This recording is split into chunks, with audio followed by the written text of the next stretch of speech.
Good. Donnez un bon Amen. Que le Seigneur vous bénisse, qu'il vous remodèle, qu'il vous refaçonne et qu'il fasse de vous un instrument brillant, productif entre ses mains au nom de Jésus. Père, nous bénissons ton nom pour ton amour envers nous. Merci pour avoir rendu disponible cette conférence pour que nous puissions entendre et que nous puissions prier. Et nous savons que toute prière que nous faisons, tu l'exauceras. Tu nous béniras afin que nous puissions devenir des sources de bénédiction aux autres personnes au nom de Jésus. Nous sommes venus, Seigneur, nous plaidons. Ne nous laisse pas tels que nous sommes venus.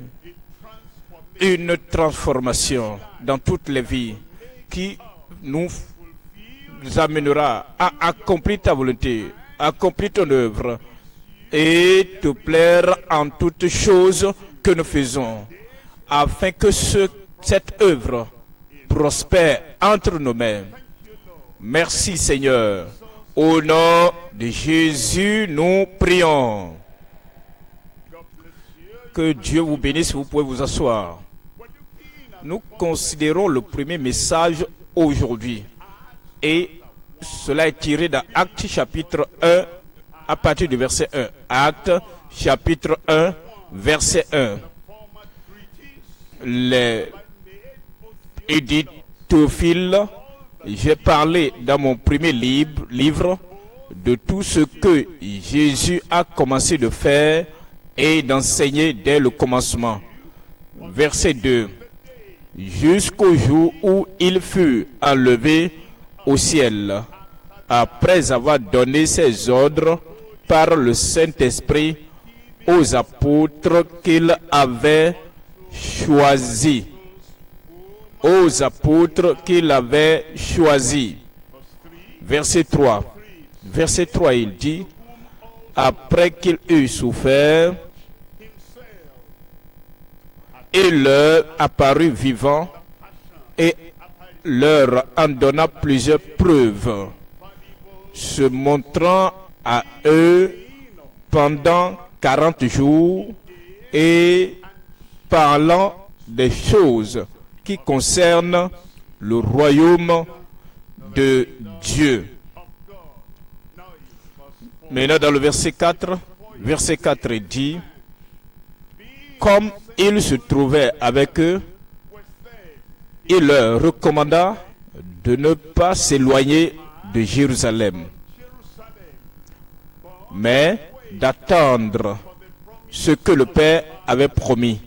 Ce que je vous ai annoncé, leur dit-il. Verset 5. Dans le verset 5. Verset 5, car Jean a baptisé d'eau, mais vous, dans peu de jours, vous serez baptisés du Saint-Esprit. Verset 6. Verset 6, alors les apôtres réunis lui demandèrent, Seigneur, est-ce en ce temps que tu rétabliras le royaume d'Israël?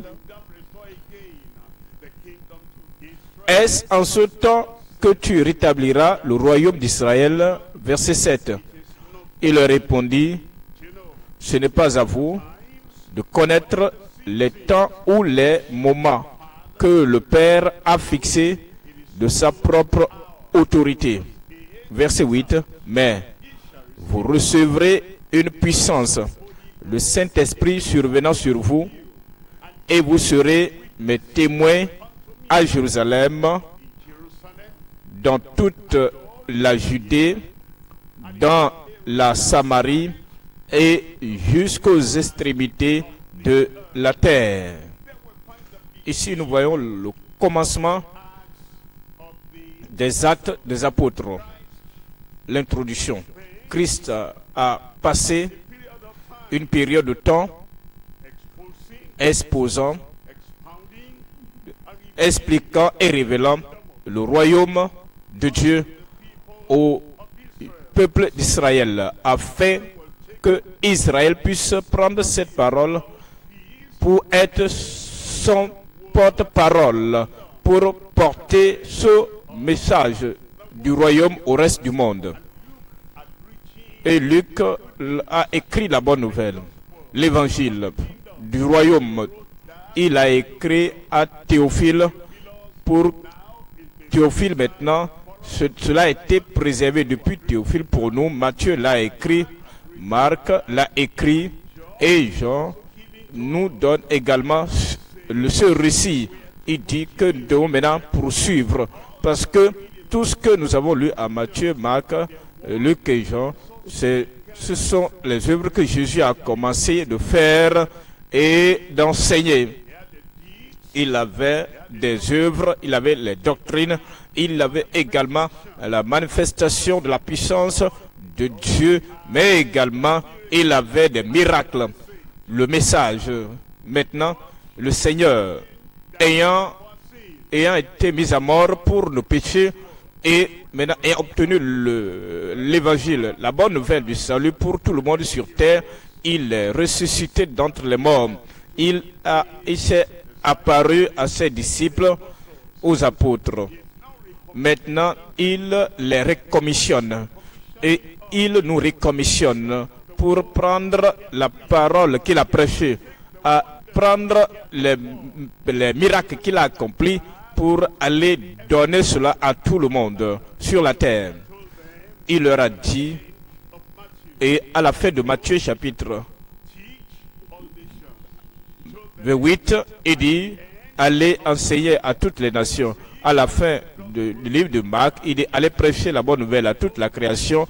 Il leur dit, à la fin du livre de Luc, que la repentance doit être prêchée en son nom parmi toutes les nations. Il leur a dit à la fin du livre de Jean que mon Père, comme mon Père m'a envoyé dans le monde, ainsi je vous envoie. Maintenant, comme nous venons dans ce livre des Actes des Apôtres, chapitre 1, il nous parle d'un nouvel engagement à la tâche inachevée de Christ. Un engagement renouvelé à la tâche inachevée, ce que le monde entier n'a pas entendu. Il a prêché, mais le monde entier n'a pas entendu.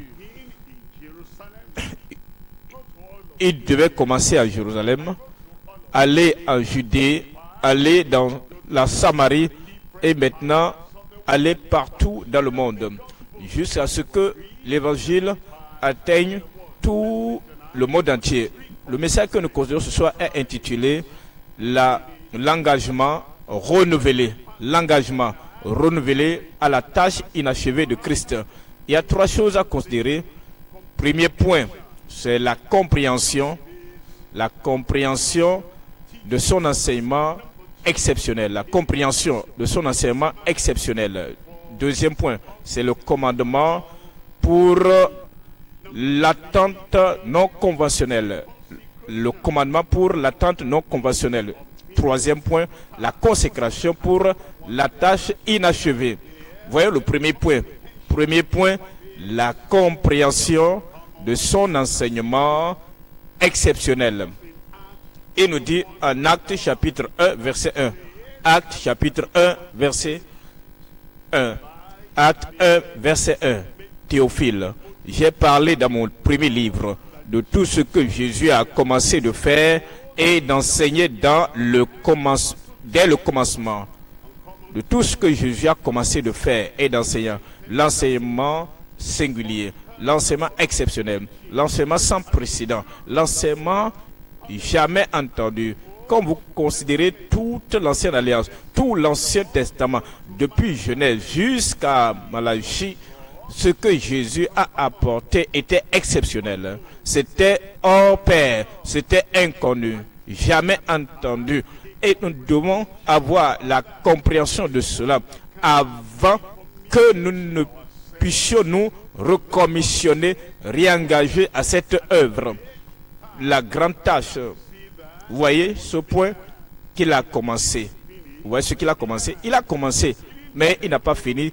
il n'a pas atteint le monde entier, mais il a commencé. Il n'a pas atteint toute Jérusalem et tout Israël, mais il a commencé de faire et d'enseigner dès le commencement. Maintenant, c'est ce que toi et moi, nous devons faire. Nous devons maintenant prendre la relève et enseigner et faire ce que Christ a fait. Voyons trois choses, trois éléments dans ce premier point. La consécration, la considération de son enseignement exceptionnel. Deuxième élément, la confirmation de son témoignage sans précédent. Tous les miracles qu'il a fait, ce sont les preuves, ce sont les crédits, les preuves, les évidences, des preuves montrant Christ comme le sauveur, le guérisseur, en tant que celui qui baptise.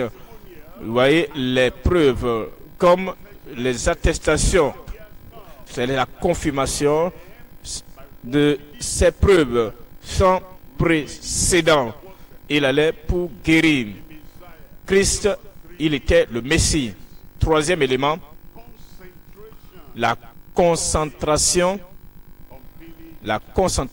sur sa tâche inachevée. Notre concentration sur sa tâche inachevée. La concentration sur l'Église, la concentration sur le ministère, la concentration sur le ministre et la concentration sur les prédicateurs. Premier élément, il s'agit de la considération de son enseignement exceptionnel. La considération de son enseignement exceptionnel. Matthieu chapitre 7. Matthieu chapitre 7, verset 24. Matthieu 7, verset 24. C'est pourquoi quiconque entend ces paroles que je dis et les met en pratique sera semblable à un homme prudent qui a bâti sa maison sur le roc.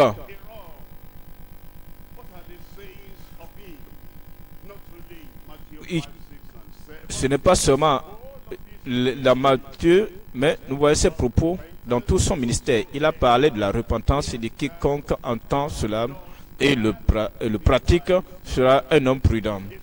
Il a parlé également de la nouvelle naissance. Si un homme ne naît de nouveau, naître une nouvelle fois, naître par l'Esprit de Dieu, si l'Esprit n'est pas né de nouveau et revenir à la vie, il ne peut pas entrer dans le royaume de Dieu. Son enseignement, quiconque entend ces enseignements qu'il a donnés, c'était des enseignements en commun, c'était des enseignements exceptionnels. Et nous devons les considérer et les avoir dans nos vies et également les transmettre aux autres que nous servons, ceux que nous administrons. Il a parlé du changement du cœur. Le cœur, à cause de la nature innée, est souillé, est complètement impur. Maintenant, nous venons au Seigneur et il purge ce cœur, il purifie ce cœur. Il rend le cœur un cœur nouveau et dit heureux ceux qui ont le cœur pur, car ils verront Dieu. Nous devons considérer la considération de son enseignement exceptionnel. Il y a eu les mariages en Israël étaient complètement dénaturés, déviés. Le divorce était devenu monnaie courante. Tout était populaire.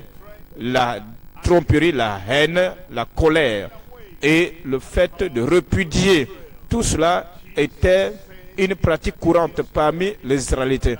Et Jésus est allé droit pour dire, lorsque nous naissons de nouveau et que nous connaissons le Seigneur, voici la parole du Seigneur. Depuis le commencement, il a tout mis en ordre et il dit tous ces enseignements exceptionnels qu'ils entendaient de sa part, quiconque entend, quiconque obéira, il sera semblable à un homme, une femme, il sera semblable à une femme prudente. Il a parlé des choses qui étaient cachées depuis la fondation du monde.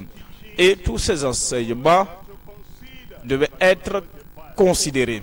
Voyons le verset 25. Matthieu chapitre 7, verset 25. La pluie est tombée, les torrents sont venus, les vents ont soufflé et se sont jetés contre cette maison. Elle n'est point tombée. Elle n'est point tombée parce qu'elle était fondée sur le roc. Lorsque nos vies sont bâties sur le fondement du salut, le fondement de la sanctification, bâties sur la puissance du Saint-Esprit, lorsque nos vies sont bâties sur le roc de son enseignement, les défis viendront, mais nous serons capables de tenir parce que nos vies sont fondées, bâties sur ces enseignements exceptionnels. Matthieu 13, 34. Matthieu 13, 34.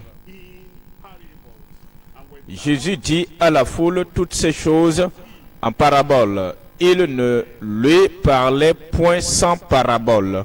Verset 35, Matthieu 13, 35. Afin que s'accomplisse ce qui avait été annoncé par le prophète. J'ouvrirai ma bouche en parabole, je publierai des choses cachées depuis la création du monde. Je publierai des choses cachées depuis la création du monde.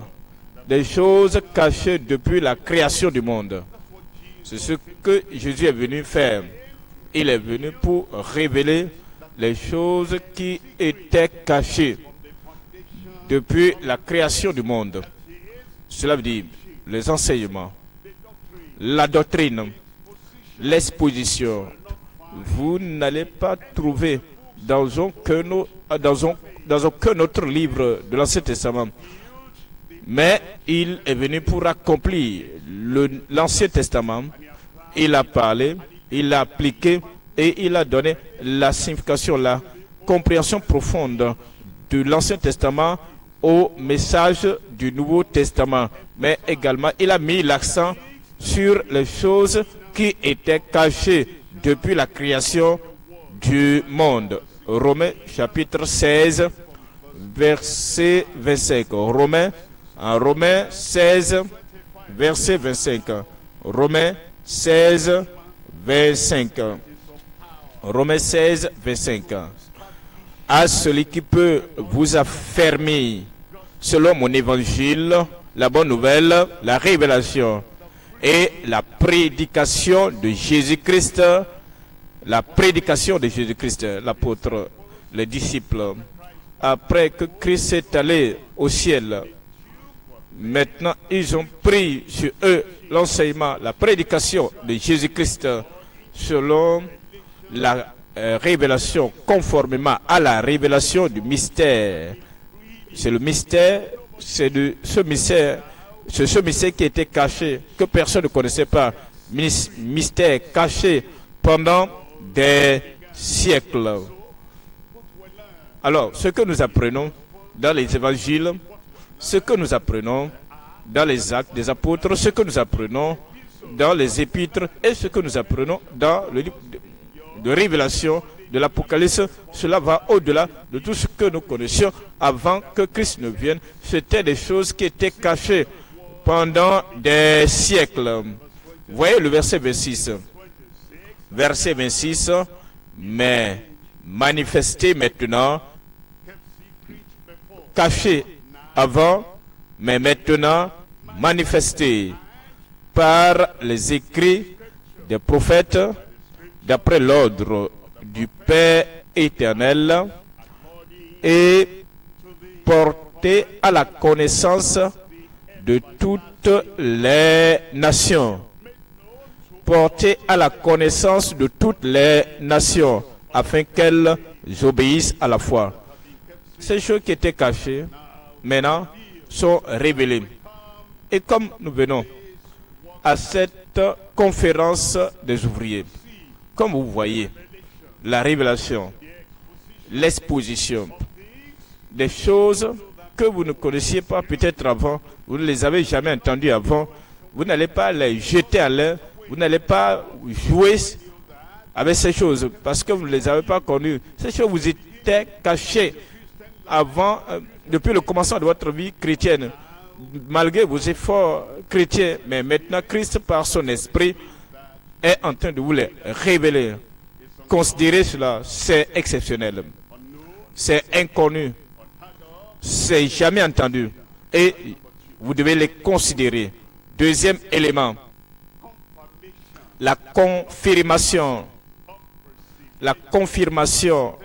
de ces évidences sans précédent, de ces preuves sans précédent, les choses qui sont arrivées, mais qui n'étaient jamais arrivées auparavant, des choses sans précédent. Nous connaissons qu'il y a eu des miracles dans l'Ancien Testament, des miracles depuis le temps de Genèse. Les miracles sont produits lorsqu'Abraham a prié pour la maison d'Abimelech. Nous savons que les miracles se sont produits quand nous venons en Exode. Les miracles se sont produits quand nous allons en Josué. Les miracles se sont produits dans l'Ancien Testament. Mais quand nous pensons à Jésus-Christ, les miracles de Jésus-Christ, quand nous pensons à ces miracles, ceux qui étaient nés aveugles, il les a guéris. Même l'homme aveugle a témoigné que depuis que le monde existe, nous n'avons jamais entendu qu'un homme qui est né aveugle a reçu le recouvrement de la vue, le miracle de la purification des lépreux par une simple parole de Jésus. Je le veux, sois pur. Cela ne s'est jamais produit avant. Rencontrant 10 lépreux et leur disant, allez vous montrer au sacrificateur.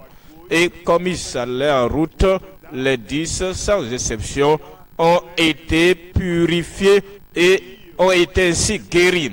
Les miracles de la résurrection de Lazare qui sortit du tombeau. Lazare sort, et après qu'il soit mort et enseveli pendant 4 jours et que le corps se décomposait, des miracles sans précédent, les miracles de la guérison des paralytiques qui se lèvent juste par la parole, sans une touche.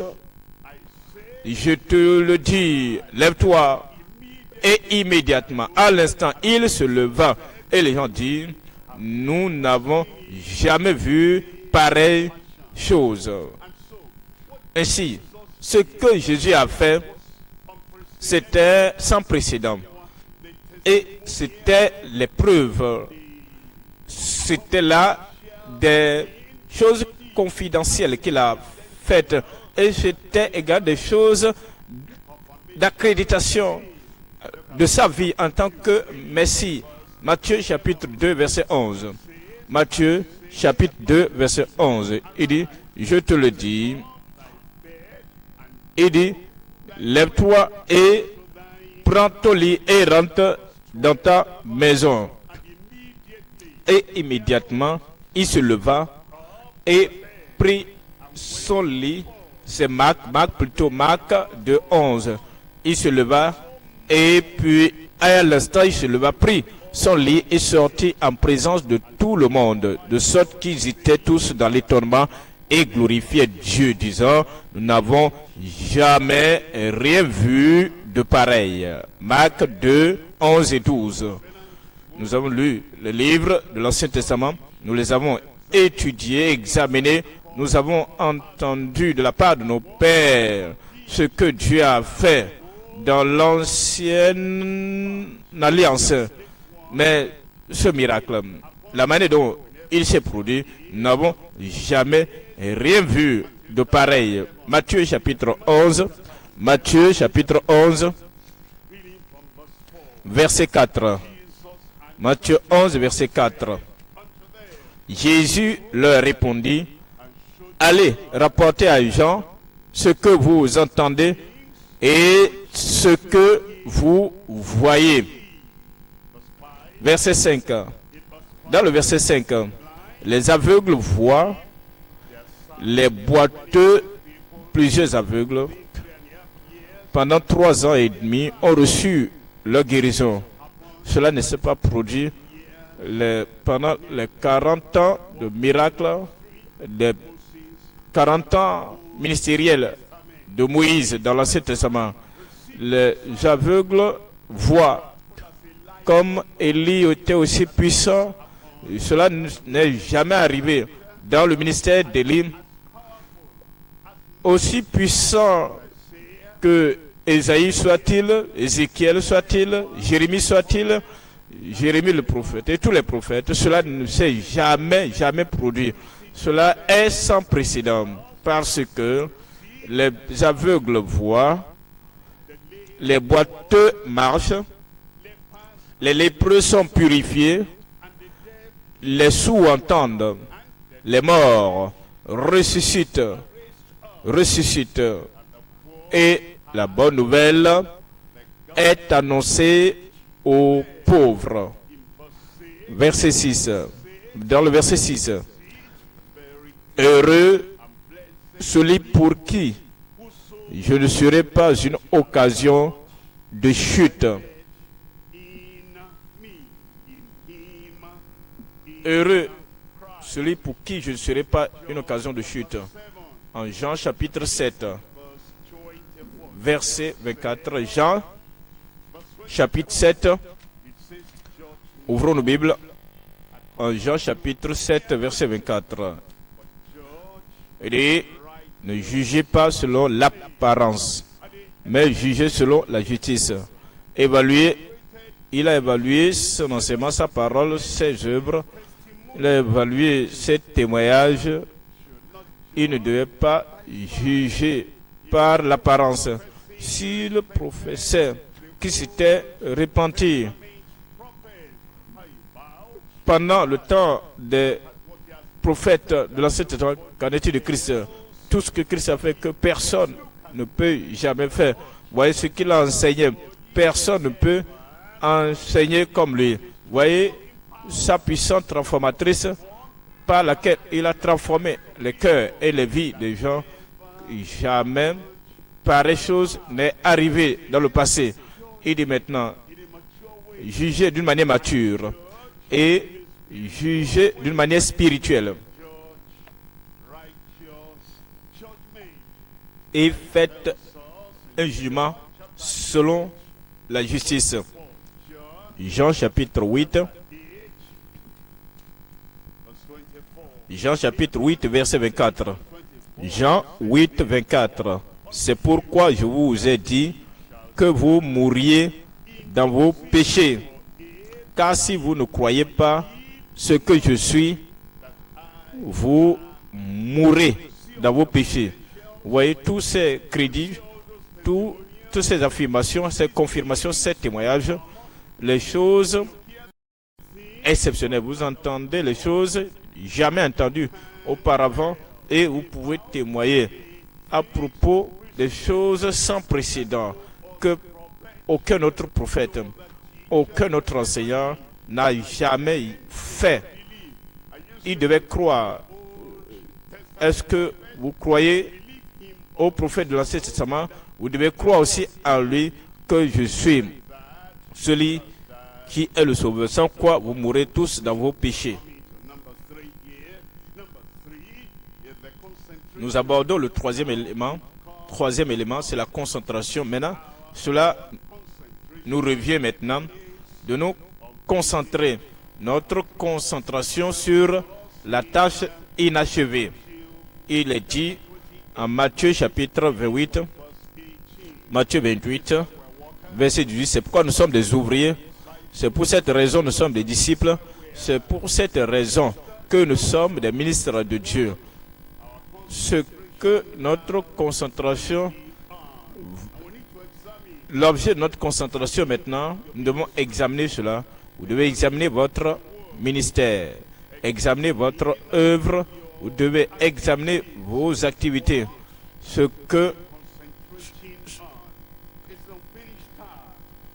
quoi vous concentrez-vous? Il y a la tâche inachevée sur laquelle il faut se concentrer. Devons-nous donc focaliser, concentrer nos prières, notre prédication, notre préoccupation, nos activités et les choses que nous faisons chaque fois. Il dit, voici ce que nous devons considérer. Voici ce que nous nous consacrons. Voici ce sur quoi nous nous concentrons. Et Jésus vers Matthieu 28, verset 18.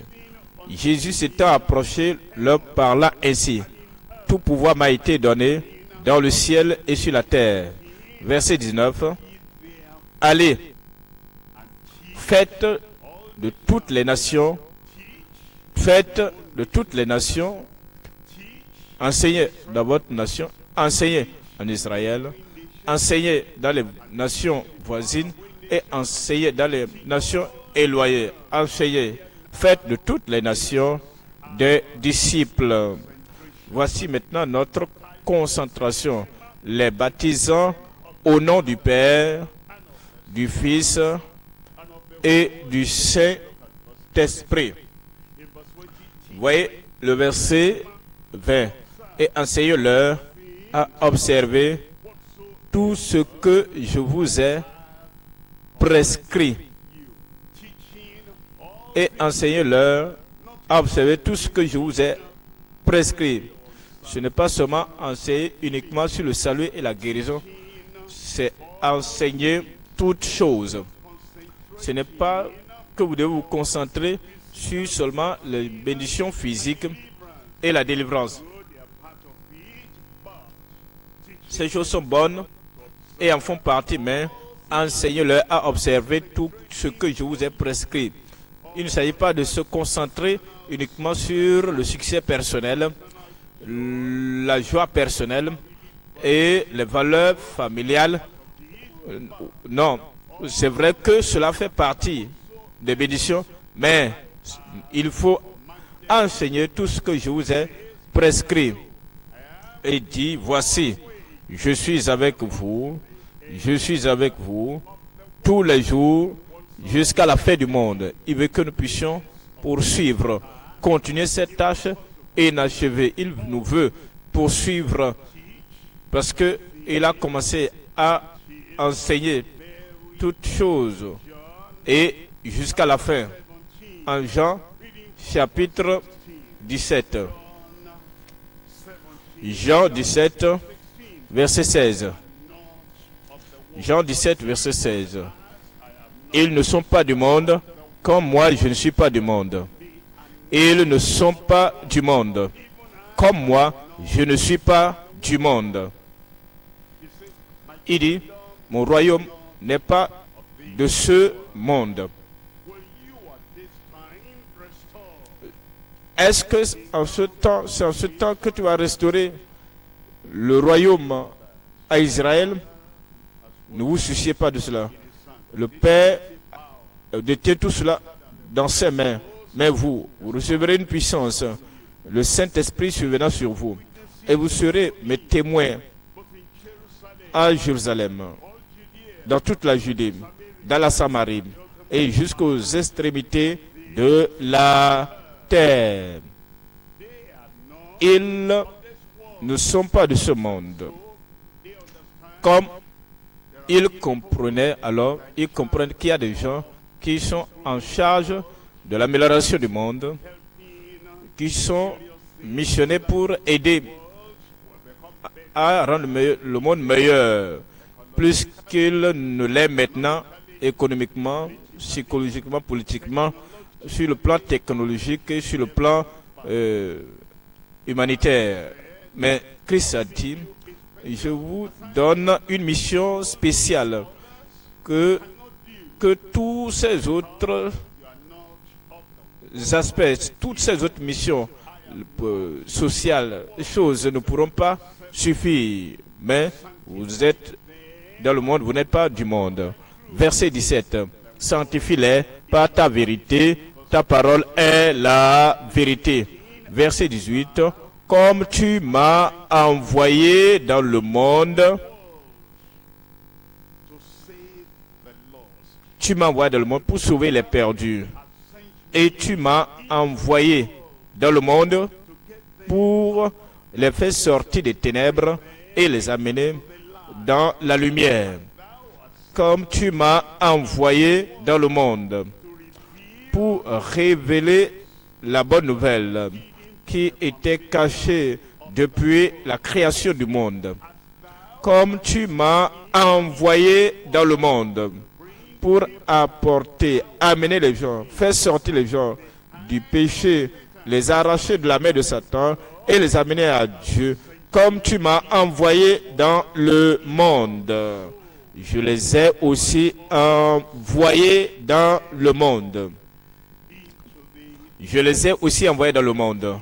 Lorsque Jésus était présent ici-bas, il avait la concentration, il a fait montre de concentration. Il ne s'est pas concentré sur ce que Joseph faisait dans le travail séculier. Oui, il a fait, n'est-ce pas, le fils du charpentier. Il a suivi la profession de Joseph. Mais la concentration de sa vie était sur l'œuvre du Père. Aussi longtemps que je suis dans ce monde, je suis la lumière du monde. C'était là sa concentration. Cela doit être également ta concentration. Est-ce que, s'il vous plaît, vous devez réfléchir à cela et répondre à cette question? Sur quoi êtes-vous concentré à faire depuis que vous êtes devenu ouvrier? Sur quoi vous concentrez-vous à accomplir? Combien de personnes avez-vous sauvé? Combien de personnes sont sauvées uniquement par vos efforts? Pensez-y. Combien de personnes ont été sorties des ténèbres spirituelles et sont amenées à la lumière? Et ces personnes peuvent témoigner.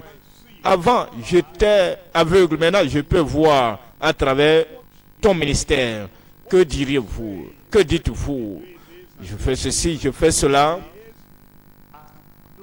Est-ce que ces choses que tu fais, ces choses sur lesquelles tu te concentres, ont-elles transformé une vie? Ont-elles sauvé un pécheur? Ces choses que tu fais ont amené les croyants à progresser, à grandir, à aller plus haut, plus en profondeur dans les choses de l'esprit? Est-ce que votre implication dans le ministère, en réalité, a amené les gens à sortir du monde et venir pleinement, complètement au Seigneur? Comme votre implication,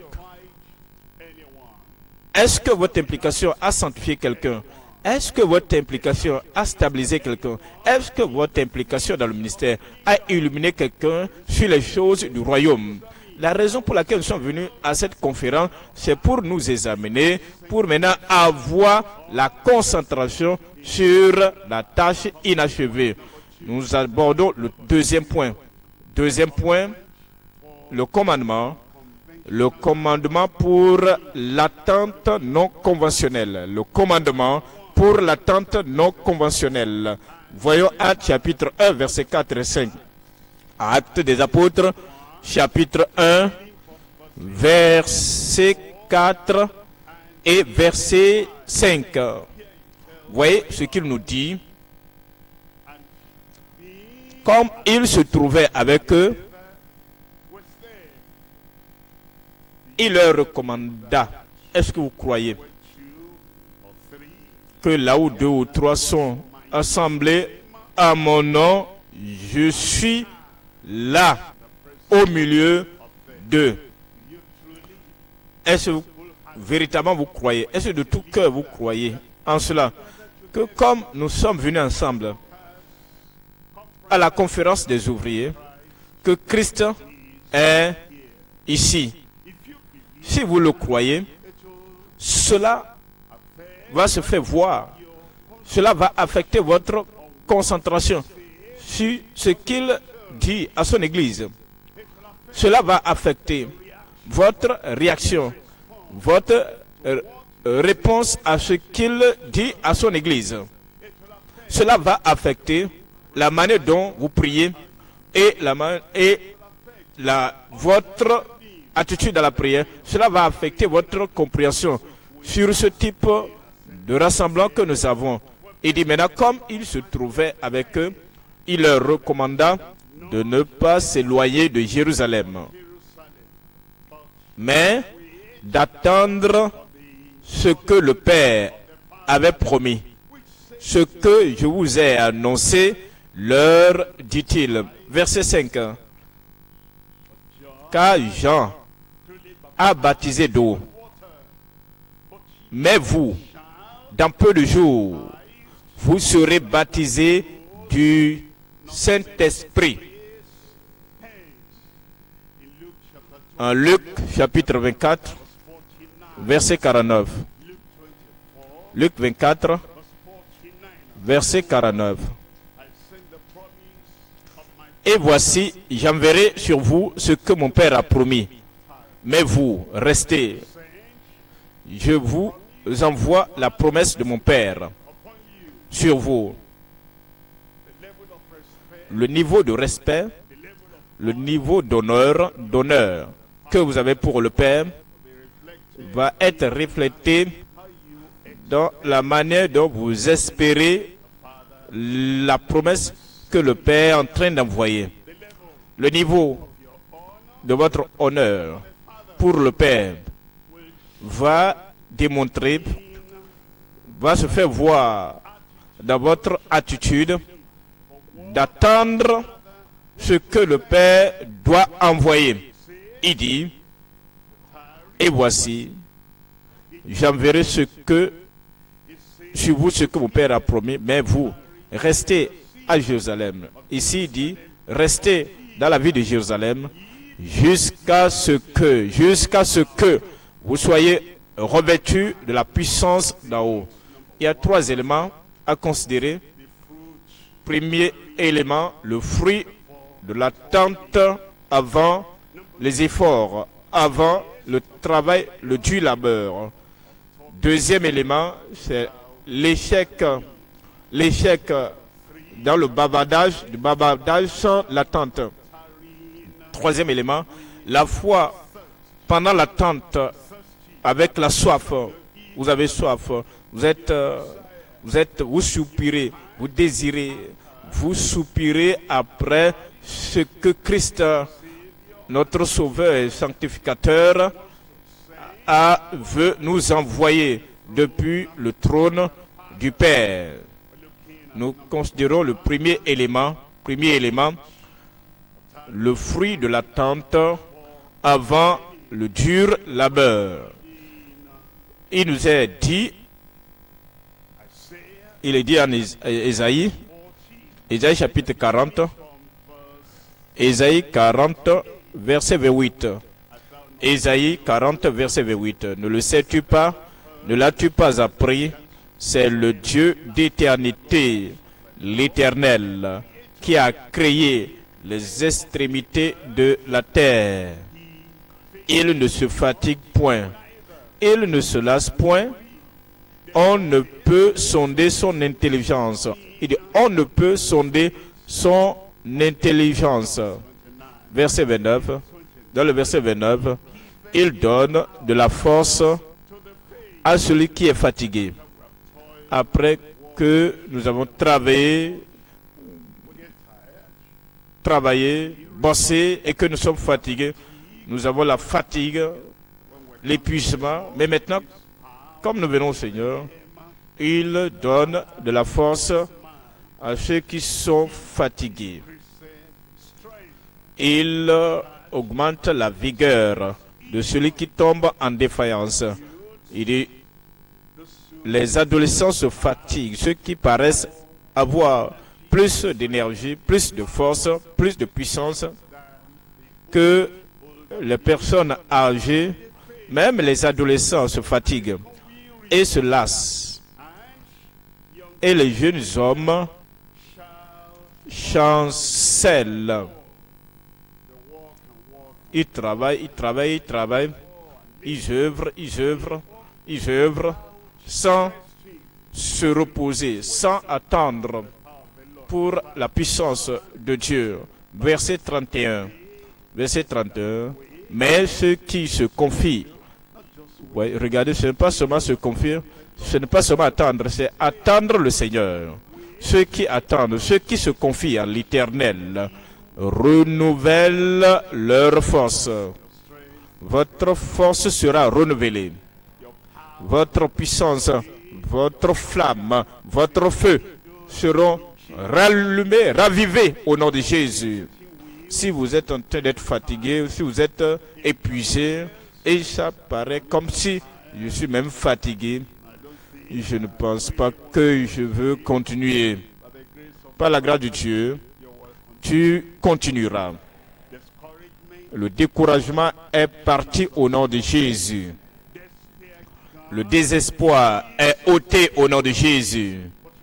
Mais tu sais comment le découragement et le désespoir, la défaite et même la chute, comment cela peut disparaître dans ta vie? Vous voyez, il dit, ceux qui se confient à l'Éternel renouvellent leur force. Ils prennent le vol comme les aigles. Ils courent. Vous allez courir et vous ne serez jamais lassés. Ils courent et ne se lassent point. Et ils marchent et ne se fatiguent point. Qu'en est-il ici, tout le monde ici présent? Qu'en est-il si tout ouvrier ici rassemblé partout dans le monde reçoit la force? Parce que maintenant, tu attends de manière expectative. Et parce que tu es dans l'attente, comme Christ a dit, et il a dit, dans quelques jours, vous aurez ici le renouvellement de votre vie. Si tout le monde doit recevoir, tu vas recevoir aussi la grande puissance, le grand témoignage, la grande vision, la grande passion et la grande capacité que tu n'as jamais eue. Et l'œuvre que nous faisons ensemble, l'œuvre de Christ, va prospérer dans nos mains au nom de Jésus. En Psaume chapitre 27, verset 14. Psaume 27, Psaume 27, 14. Psaume 27, 14. Espère en l'Éternel, fortifie-toi et que ton cœur s'affermisse. Espère en l'Éternel. Nous voyons le deuxième élément. Deuxième élément ici, c'est l'échec du bavardage. L'échec du bavardage sans attentes. Les paroles, la langue, c'est un petit membre. Et d'une manière ou d'une autre, ça te fait beaucoup de travail que les yeux, plus beaucoup de choses, plus que les oreilles, plus de choses que nos mains, plus d'activités que nos pieds. C'est comme si notre langue est trop occupée. Parler, bavarder, et cependant, dans ce bavardage, sans attendre, nous perdons la puissance. Mais la puissance qu'on avait avant, la puissance comme l'huile, ces filtres coulent et soignent pour quitter notre vie. Et la puissance n'est plus là. Mais à cette occasion, par la grâce de Dieu, nous allons contrôler notre langue. Ce n'est pas que nous disons des choses mauvaises en tant que croyants. Tu es un croyant, elle est une croyante. Nous ne parlons pas des bavardages, des paroles souillées. Vous ne prononcez pas des paroles souillées et vous ne le ferez pas par la grâce de Dieu. Même le fait de parler, même parlant des bonnes choses, la puissance peut couler et partir. Votre puissance ne va pas couler et partir.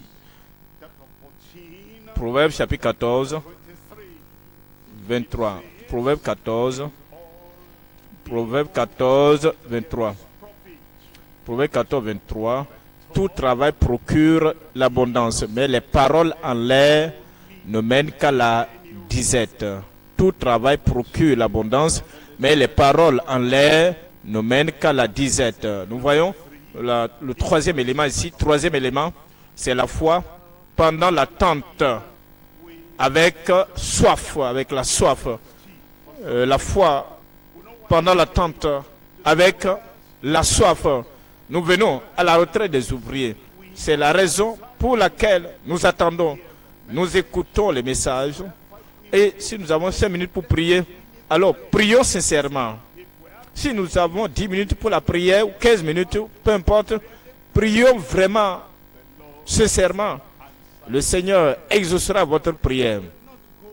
Vous n'allez plus retourner à la maison tel que vous êtes venu au nom de Jésus.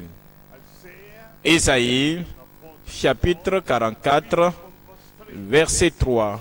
Ésaïe 44, verset 3. Car je répandrai des eaux sur le sol altéré et des ruisseaux sur la terre desséchée.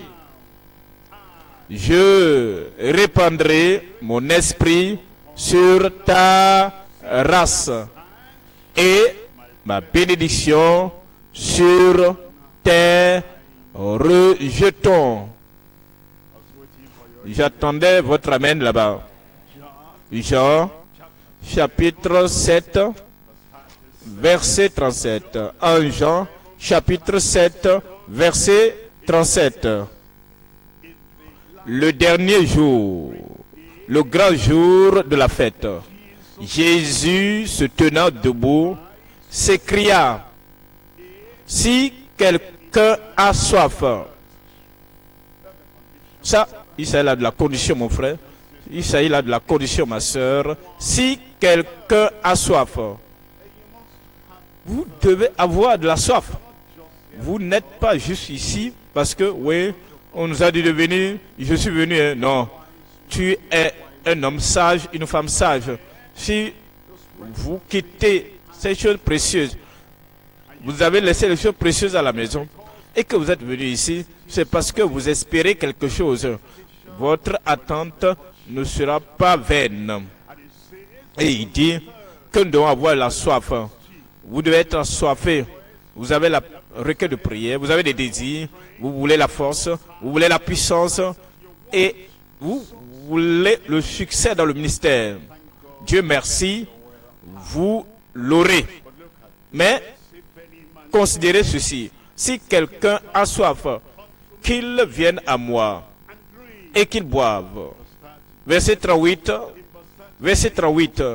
Celui qui croit en moi, celui qui croit en moi, des fleuves d'eau vive couleront de son sein, comme dit l'Écriture.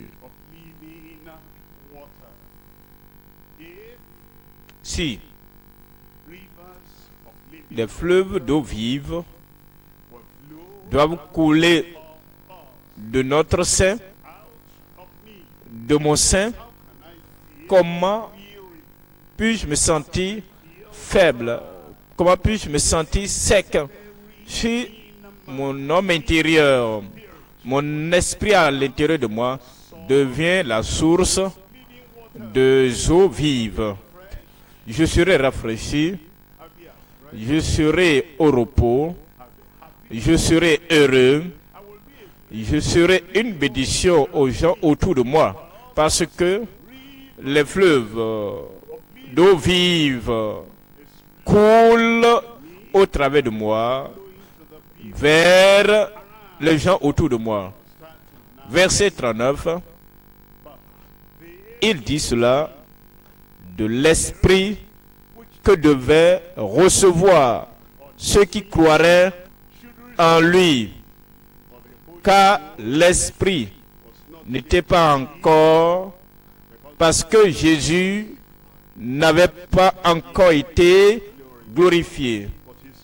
Mais il est déjà glorifié maintenant. Je dis maintenant, il est glorifié. Le Saint-Esprit nous sera donné. Tu renaîtras. Tu seras remodelé. Tu seras rempli à nouveau. Il te remplira jusqu'à débordement au nom de Jésus. Nous abordons le troisième point. Le troisième point, la consécration pour la tâche inachevée. La consécration, troisième point, la consécration pour la tâche inachevée. Voyons le Acte 1, verset 5. Acte chapitre 1, verset 5. Jean a baptisé d'eau, car Jean a baptisé d'eau, en réalité. Mais vous, dans peu de jours, vous serez baptisés du Saint-Esprit. Amen. Verset 8. Dans le verset 8, mais vous recevrez une puissance. Je recevrai une puissance. Dites-le de tout votre cœur. Je recevrai une puissance. Le Saint-Esprit survenant sur vous. Le Saint-Esprit surviendra sur moi. Dis-le, dis-le, dis-le. Le Saint-Esprit survenant sur moi. Le Saint-Esprit surviendra sur moi. Et vous serez mes témoins. Je serai un témoin à Christ. Dans ma Jérusalem, dans toute la Judée autour de moi, et dans la Samarie éloignée de moi, et jusqu'aux extrémités de la terre.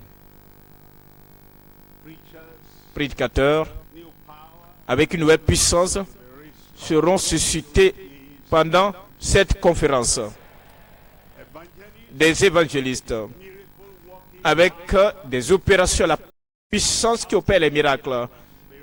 Et ils sortiront pour aller dans les campagnes d'évaluation. Ces ministres, ces évangélistes seront suscités ici.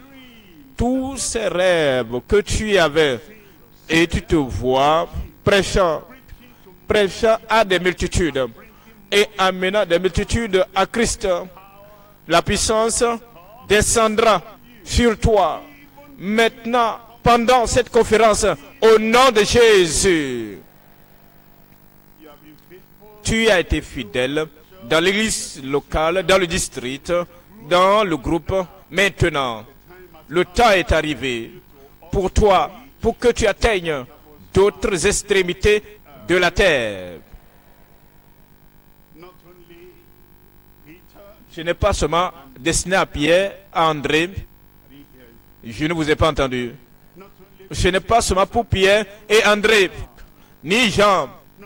Ce n'est pas pour Jean seulement et Jacques. Quel est votre nom? Dites-le. Quel est votre nom? Matthieu. Le Seigneur le confirme dans votre vie au nom de Jésus. Nous voyons trois choses ici. Premier élément, la promesse du Père pour les fils non souillés et sanctifiés. Les fils et les filles. Deuxième élément, la puissance pour la fécondité, la productivité à travers la supplication ferme, non compromettante. Troisième élément, la possession de la plénitude pour un service non compromettant ferme. La possession de la plénitude pour un service non compromettant ferme. Premier élément, la promesse du Père pour les fils et les filles non souillés et sanctifiés. Je prie que ce temps sera votre temps. Dites, ce sera mon tour. Ce temps, cette conférence sera mon tour, sera ma saison. Luc chapitre 24, verset 49. Luc 24, 49. Et voici, j'enverrai sur vous ce que mon Père a promis. Mais vous, restez dans la ville jusqu'à ce que vous soyez revêtus, enveloppés, revêtus de la puissance d'en haut. Je vais attendre, je resterai. Le Seigneur vous bénira et honorera votre attente pour lui au nom de Jésus. Luc chapitre 11. En Luc 11, nous lisons à partir du verset 9. Luc 11, verset 9. Luc 11, verset 9. Je vous le dis, demandez et l'on vous donnera. Cherchez et vous trouverez. Frappez et l'on vous ouvrira. Amen. Verset 10. Dans le verset 10, car combien de personnes est-ce que je suis impliqué? Je suis inclus. Car est-ce que je suis inclus dans cela? Gloire à Dieu. Ce soir, il va exaucer ta prière. Car quiconque demande reçoit. Celui qui cherche trouve. Et l'on ouvre à celui qui frappe. Et l'on ouvre à celui qui frappe. La porte te sera ouverte ce soir. Verset 13. Dans le verset 13. Si donc, méchants comme vous l'êtes, vous savez donner de bonnes choses à vos enfants, à combien plus forte raison, le Père Céleste donnera-t-il le Saint-Esprit à ceux qui le lui,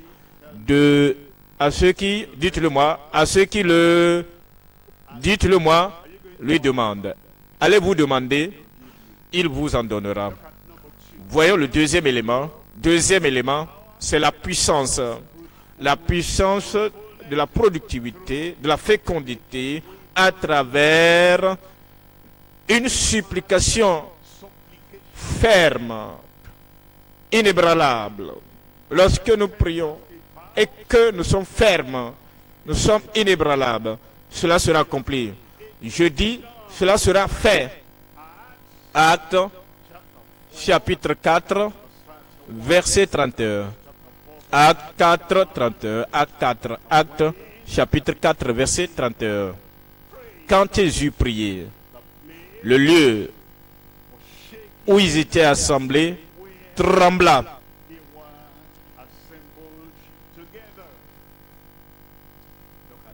Voyez ce point.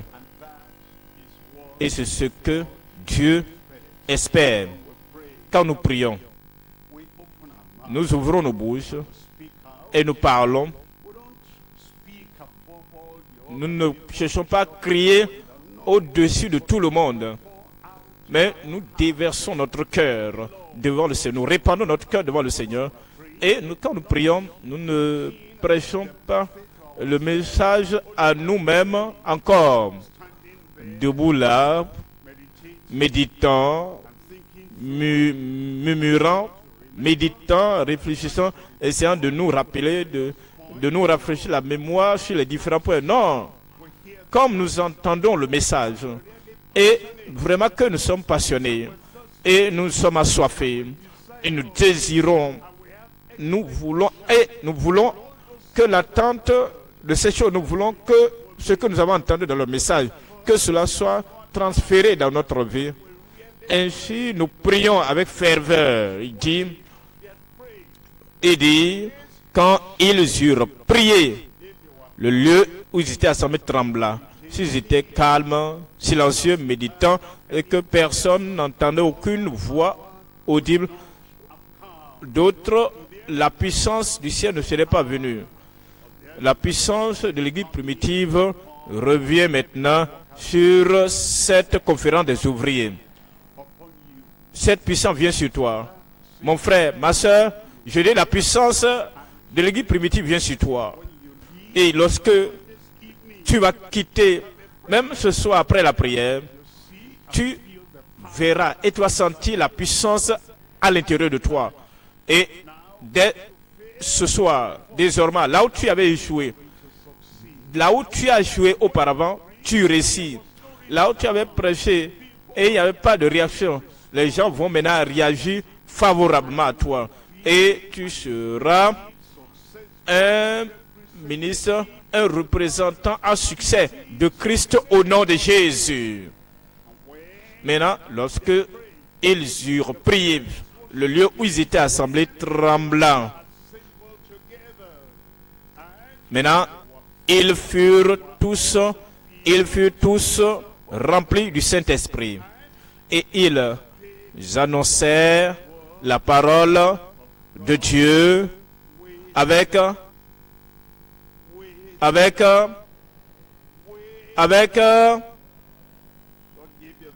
que Dieu te donne l'assurance, l'audace, l'intrépidité et l'autorité d'une personne remplie du Saint-Esprit au nom de Jésus. Verset 33, les apôtres rendaient avec beaucoup de force témoignage de la résurrection du Seigneur Jésus, et une grande grâce reposait sur eux tous. Je le crois. Je crois qu'une grande grâce viendra sur ta vie. Je crois qu'une grande puissance sera déversée sur toi au nom de Jésus. Voyons le troisième élément. Troisième élément, c'est la possession. La possession de la plénitude pour un service non compromettant, ferme. Votre service viendra à un nouveau niveau. Une nouvelle puissance, une nouvelle force, une nouvelle onction. Que quelqu'un dise onction. Maintenant, pourquoi ai-je besoin de l'onction? Il y a un autre mot qui est similaire à cela, mais différent. La fonction. Onction pour fonctionner. L'onction pour fonctionner. Que quelqu'un crie avec moi. L'onction pour fonctionner. L'onction pour fonctionner. Vous allez fonctionner. Voyez ceci. Voyez ces jours élevés, plus grands, des jours de succès, un ministère. Vous devez projeter devant. Vous allez fonctionner et vous aurez plus d'onction pour fonctionner au nom de Jésus. Éphésiens chapitre 3, verset 19.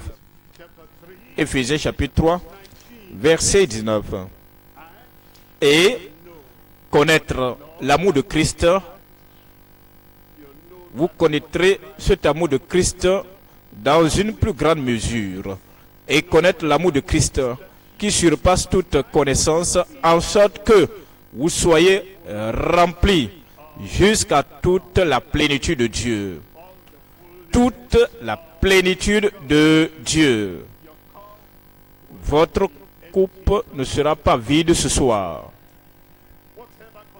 Peu importe le conteneur que vous avez apporté, le récipient que vous avez amené, il vous remplira jusqu'à débordement au nom de Jésus. Voyez ce qui va arriver, ce qui va t'arriver. Vois ce qui va t'arriver. Verset 20. Éphésiens 3, verset 20. Or, à celui qui peut faire. Or, à celui qui peut faire par la puissance qui agit à nous infiniment au-delà de tout ce que vous demandez ou pensez. Vous pensez peut-être, ah, je serai notre Élie. Vous pensez, je serai notre Ézéchiel. Vous pensez, je serai un autre Jean. Vous pensez peut-être, je serai un autre Pierre. Vous pensez, je serai peut-être un autre Paul. Vous pensez, vous désirez dans votre cœur, je serai notre Timothée. Et dans tout ce que vous demandez, selon la puissance qui agit en vous, en nous, Est-ce que d'où cette puissance agit? Où êtes-vous là? Je dis, d'où vient cette puissance? Cette puissance agit à partir d'où? Où êtes-vous? Que je vois, levez-vous. En vous. Elle agit en vous. En vous. En vous. De manière sérieuse. Cette église ne sera pas une église d'une seule personne, solitaire, selon la puissance qui agit en lui. Ce qu'il a, vous l'aurez. La passion, le feu, le zèle, la force, l'énergie, la vigueur, le courage, la capacité. C'est votre partage cette nuit, au-delà de tout ce que vous demandez, au-delà de ce que vous pensez, selon la puissance qui va commencer à agir en vous dès ce soir. Si c'est votre désir, si c'est votre soif, si c'est votre passion, ouvrez la bouche et parlez au Seigneur.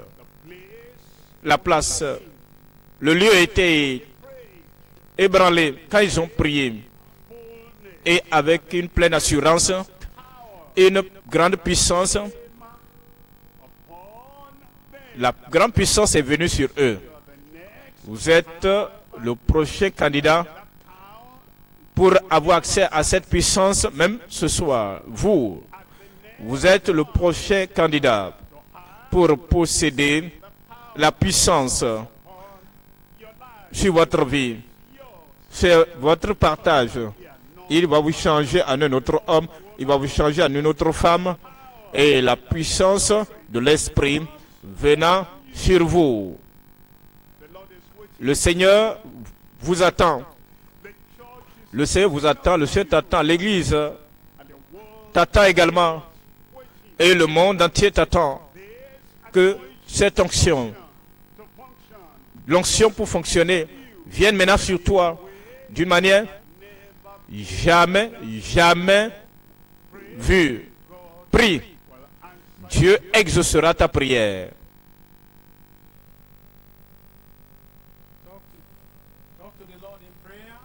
Parle au Seigneur dans la prière. Que demandes-tu au Seigneur? Que demandes-tu que le Seigneur fasse pour toi? L'homme de Dieu a dit, la puissance est sur vous. Ne faites pas une prière traditionnelle. Ici, mon frère, tu es différent du frère qui est à côté de toi. Ma soeur, tu es différente de la soeur qui est assise à côté de toi. Tu es venu ici et tu connais le vide qui est dans ton cœur. Tu connais le vide qui est en toi. Et tu dis, Seigneur, remplis ma coupe jusqu'à débordement cette nuit. Pourquoi ne pas dire au Seigneur, voyez votre vie en tant que chrétien. Est-ce qu'il y a eu l'écoulement de la puissance? Et je peux voir que la puissance qui s'échappe, la puissance qui a coulé pour se gâcher, Seigneur, je suis là. Que tout ce qui a coulé sera rempli par le Seigneur.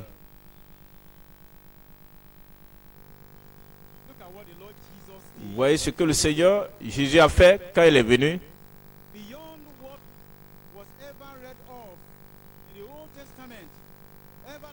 Au-delà de tout ce qui a été lu et écrit dans l'Ancien Testament, il a fait un ministère exceptionnel. Dis au Seigneur, je suis un croyant du Nouveau Testament, un ouvrier du Nouveau Testament. Donne-moi un ministère exceptionnel.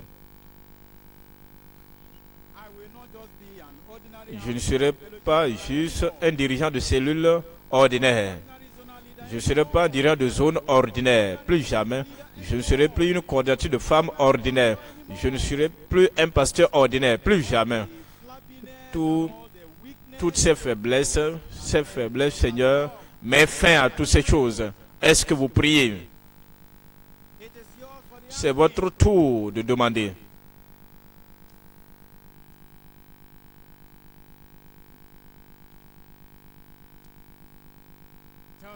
Parlez au Seigneur.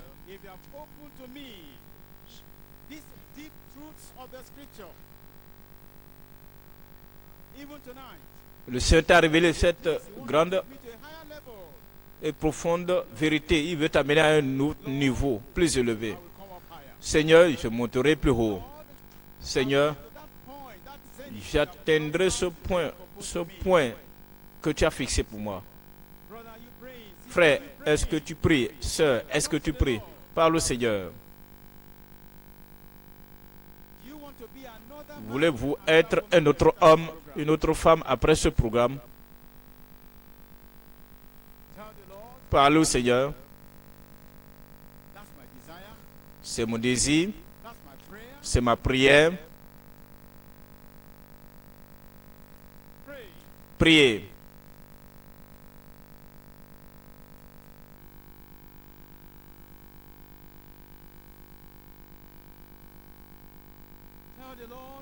Parlez au Seigneur.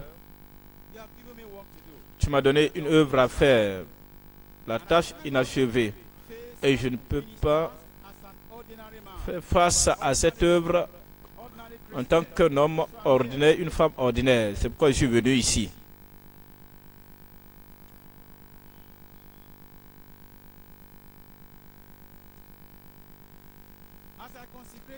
Comme je me consacre cette nuit à cette œuvre inachevée, aide-moi, Seigneur. Aide-moi à monter plus haut.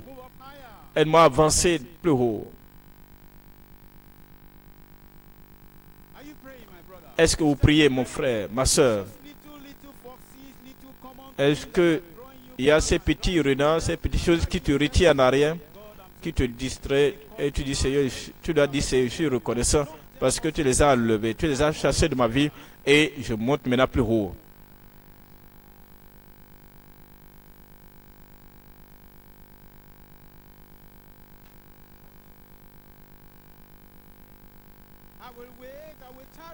J'attendrai jusqu'à ce que je sois rempli à débordement. Et ce n'est pas une attente ordinaire, mais une attente exceptionnelle. Pour le Seigneur, ceux qui se confient à l'Éternel sont ceux-là qui seront renouvelés. Peu importe ce que cela va me coûter, Seigneur, j'attendrai jusqu'à ce que je sois rempli, jusqu'à débordement, jusqu'à ce que je suis rempli. Jusqu'à ce que je sois rempli, Seigneur, et que les choses changent autour de moi. Et ta puissance sera rafraîchie, renouvelée sur ma vie, sur mon âme. Priez.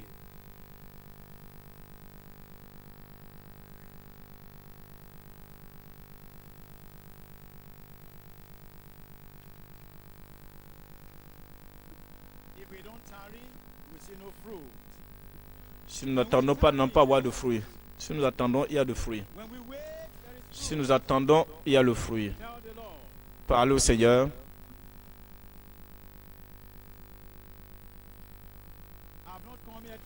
Je ne suis pas venu ici pour bavarder.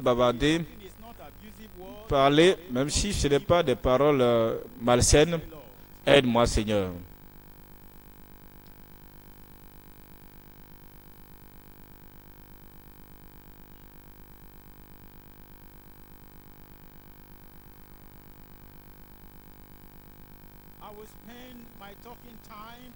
Je passerai le temps de bavardage pour parler avec toi. Si nous veillons sur le temps que nous passons à parler et que nous disons, je vais passer ce temps-là pour parler avec toi, parlant à Dieu, lui disant combien je suis faible, lui disant combien je suis fragile, lui disant combien j'ai besoin de lui. Mon frère, tu ne quitteras pas ici le même. Non, jamais. Est-ce que vous priez?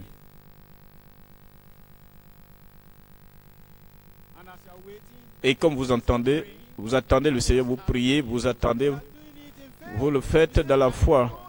Il dit, je sais que ce qu'il a dit, il le fera. Ce n'est pas un homme qui mentit pour mentir. Ce qu'il a dit va s'accomplir dans ma vie. Je crois, il en sera comme il m'a été dit. J'ai cette confiance en Dieu, qu'il en sera comme il m'a été dit.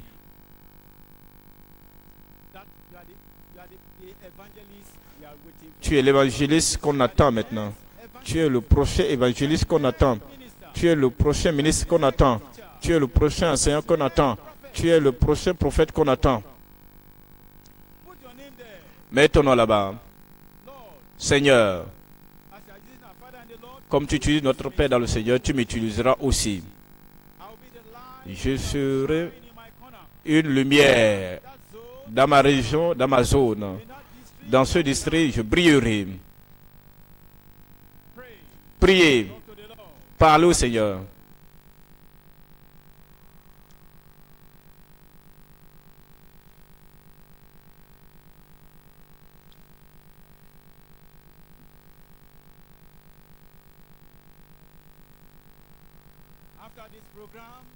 Après ce programme, que voulez-vous devenir?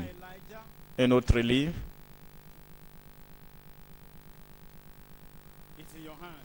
C'est entre vos mains.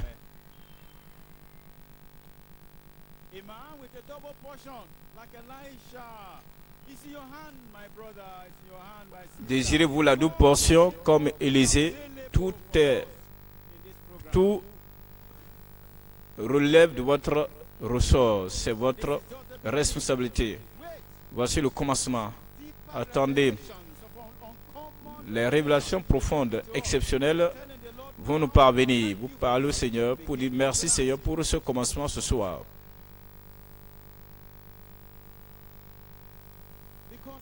Parce que je vais quitter ce lieu engagé, renouvelé, consacré à la tâche inachevée. Priez. Je ne serai pas faible, je ne serai pas fatigué. Je ne dirai pas quand est-ce qu'on va clôturer. Non, nous sommes dans la maison de Dieu. Vous ne devez pas être pressé de quitter la présence de ton Père ou bien la maison de ton Père. Celui qui est venu avec le pain de vie est meilleur que le pain physique. Priez. Parlez au Seigneur. Mon temps est arrivé.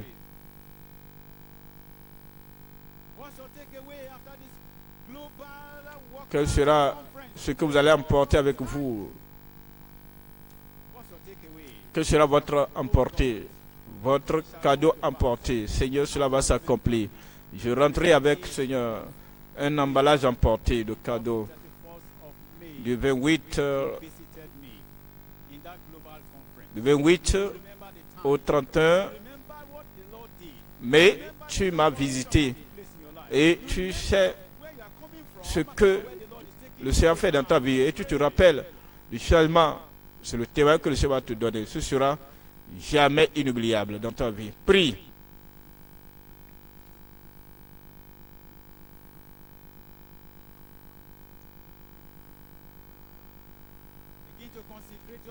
Commence à te consacrer au Seigneur pour cette tâche inachevée. Seigneur, je m'abandonne à toi. Seigneur, je suis disponible. Je suis disponible. Je suis disponible. Seigneur, tu m'utiliseras. Utilise-moi, Seigneur. Utilise-moi. Parce que, en quittant ce lieu, nous n'aurons plus des dirigeants de cellules ordinaires. Nous aurons des dirigeants de cellules. Nous aurons des évangiles de maison, des prédicateurs de maison. Priez.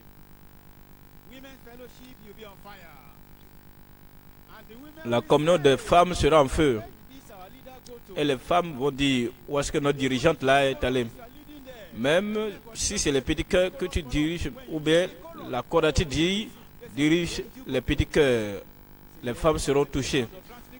Où est-ce que notre dirigeante est partie? Et tu diras, je suis allé à la montagne de transformation. Le Seigneur va changer nos vies et nos ministères. Est-ce que vous priez?